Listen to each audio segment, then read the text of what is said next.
Justice Thomas should absolutely recuse himself from Trump ballot access decision, Dem lawmaker. Justice Clarence Thomas absolutely should recuse himself from deciding on whether Donald Trump should be on primary ballots, Representative Jamie Raskin, Democrat Maryland, argued on Sunday. Over the past few weeks, the former president's name was removed from both the Colorado and Maine primary ballots for allegedly violating the 14th Amendment by engaging in insurrection. Legal experts have noted that Trump had never been tried or convicted on charges of insurrection and suggested that the Supreme Court may intervene. However, Raskin claimed that Thomas is not qualified to decide the case because of his wife's alleged involvement in questioning the 2020 election. I think anybody looking at this in any kind of dispassionate, reasonable way would say if your wife was involved in the big lie in claiming that Donald Trump had actually won the presidential election and been agitating for that and participating in the events leading up to January 6 that you shouldn't be participating, Raskin said on CNN's State of the Union. Democrats and political experts warn barring Trump from ballots could backfire. He added, he absolutely should recuse himself.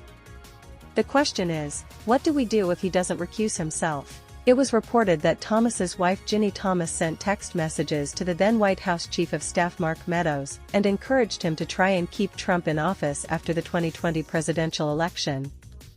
Another report in 2022 claimed that she asked Arizona lawmakers to take action in ensuring a clean slate of electors is chosen.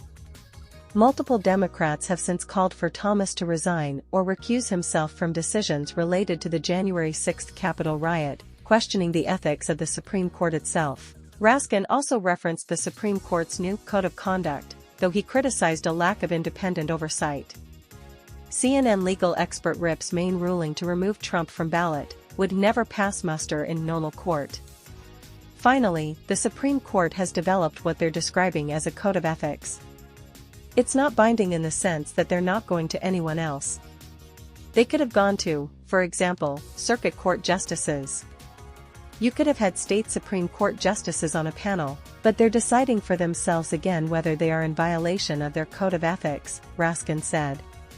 Trump's name was reinstated to the Colorado ballot after Colorado GOP officials filed an appeal to the Supreme Court. The High Court has yet to announce whether it will hear the case.